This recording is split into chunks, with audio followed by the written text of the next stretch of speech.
Our educational system in Kentucky is a disaster.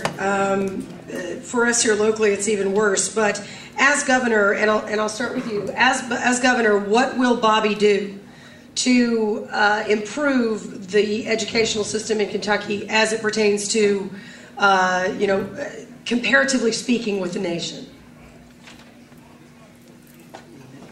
Oh, no, go ahead. I think you're first. Am I first? Yeah. Okay, thank you.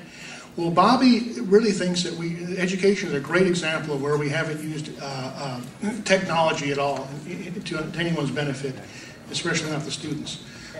There's a couple of things that that they just cry out for more technology. One of the things we don't have right now in Kentucky is we don't have opportunities for children to learn over the internet or learn outside of the regular hours of school, because our school system is all about getting money paid to school districts, and students show up and kind of punch the clock and they get money from Frankfurt and they go home and no one really cares if they learned anything.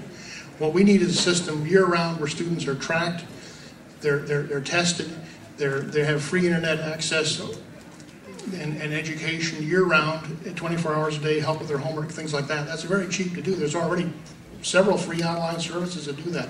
What we'd like to do is, as a starter, is to put Kentucky Education Online. There's a very limited program called Kentucky Virtual High School that exists right now, but it's I think they charge fees for the credits you get. But we go to a system like that where kids can be learning all day long, throughout the week, throughout the year, and get credit for doing that in their schools. That would be a tremendous amount of help. Second thing is simply doing a better job of managing Frankfurt's money.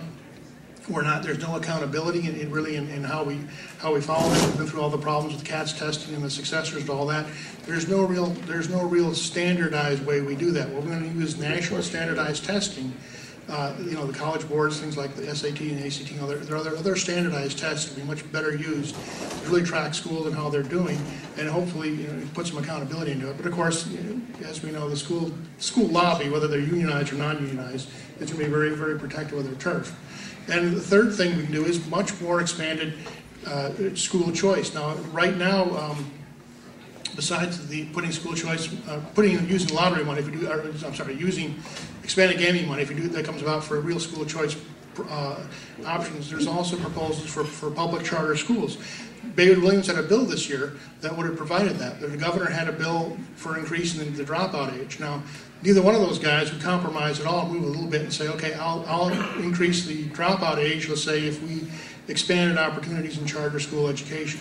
That's the sort of area I think there's real ground in Frankfurt to make a deal on to improve everyone's lives and opportunities for the students we have. But the politicians, Mr. Governor Beshear and David Williams, just were not interested in finding any kind of common ground. But I think if you get beyond some of the real partisanship there's plenty of room in Frankfurt on both sides, Democrats and Republicans, to find some opportunities to expand school choice in return for a few other things. And if you don't make it an all-out attack on the education lobby, but give at least keep it neutral, I think there are a lot of things that can be accomplished, and that would be one of them. Charter public schools. Thank you.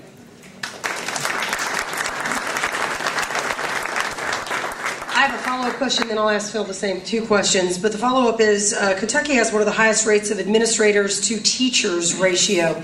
More administrators than any other, most states in the union that are not directly influencing what's happening in the classroom. How is Governor Bobbie address that? Okay. Well, that is a great question, because it's just scandalous the way most school districts, and I want to emphasize this again, these are not just Jefferson County where you have unions, but every school district across Kentucky, every county. Most of them don't have unions running the show. They just have politicians running the school board. They're not responsive. They have too many friends and administrators and giving kickbacks and contracts and everything like that. The only way you can do that is with legislation, and you have to make some sort of political bargain, if you will, in Frankfurt to get people either to shame them into doing something or use a political horse trading or something. But right now, state law gives these school boards across Kentucky pretty much the power to run these schools the way they want to and not hire teachers and hire more administrators. But until we get to public school, until we find school choice, either public school choice with charters or going to pure private school choice options, or until we get to some other situation like that, we're not going to have an effect, no matter who the governor is. How about the state schools? Who's that? The state schools, UK, U of L. Oh, I think we're talking about grade schools. We're talking about. No, you're talking about grade schools. I'm talking about all the schools. We're gonna stick it on K through 12 right now. Let me ask Phil the same questions. Education is a mess. What do you do as governor, and how do you address the high administrator to teacher ratio? Well, the school systems are a mess, and when you look at, I went through the statistics a little bit earlier, but it's just a fact that a third of our kids drop out before they graduate, and most of them in the 8th and 9th grades. And if you do the math on that, most of them are dropping out before they ever reach the age of 16. So changing the age to 18 isn't going to do a darn thing to keep them in it.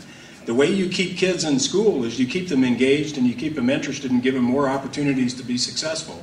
And we don't do that in public education right now. And what we need to do, I talked about it, giving the superintendent the power to manage their budgets, their personnel, and their curriculum. That is a huge change, dynamic change in Kentucky, because what I'm saying with that is the unions are no longer an equal partner in that process. Tenured teachers are no longer part of that process. Curriculum changes can now be done at the local level, and you as parents can put more demands on your superintendents and on your school boards for what you want in those schools. And if they don't give you what you want, part of our plan is to allow you to have public school choice, which means if you don't like how your child is being taught or how well your child is doing, you can pick whatever public school you want to put your child in, regardless of district. So if you go and you don't think they're teaching mathematics the right way or grammar the right way, and you know of a school that can, you take them out and move them over. People with means do it every day. They're called private schools. And we need to have that same type of flexibility within our public school system. Competition every time lowers cost and improves quality in every market, and it'll be true in our public school systems when we have that there. Charter schools need to be a part of that mix as well, folks. Charter schools, when there is a well-designed law, and the bill that Senate President Williams had before us this year is not a good law. It kept tenure in place and it kept teachers' unions in place in charter schools. In states where charter schools work, they're allowed to be as flexible as they have to be to help the kids that are in their care. And these are usually the kids that have fallen the farthest behind in reading, math, and science. And we can get that accomplished here. Florida, which I know you have a lot of affinity for Florida since you lived there for so long. Florida, in just 12 years ago, was ranked 48th in the nation.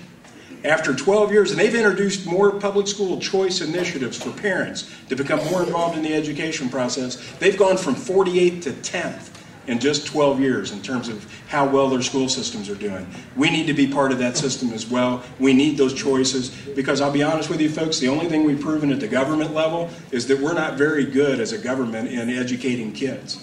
And we need to admit that you as parents are the ones that are primarily responsible, and we can supplement that help through some type of school choice and public school options. Administrator ratio? Administrator ratio is an absolute farce in Kentucky, and it's because of the teachers' unions. Now, you've heard a couple of times that, not every district is unionized, but I can tell you, and I've been told this by legislators, the school districts out in the state are shielded by the Jefferson County Teachers Association, the strongest and most obnoxious teachers union in our state.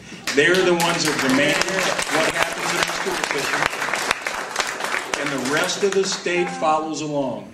And we need to change that. And one of the things that they do, and I told you before, unions are about growing union membership. That's what that ratio is the number of non-teaching personnel per student. We have the highest ratio in the country. We have 6 non-teaching, I said that backwards. We have a non-teaching person for every 6 students. Okay? We have 636,000 students in the state, which means we have basically 106,000 non-teaching personnel in the districts across the state. That's an enormous waste of money, an enormous amount of overhead. They eat up 45.1% of our general fund budget. We could squeeze that down, eliminate that overhead, and put more money in the classroom where we need it, and save money.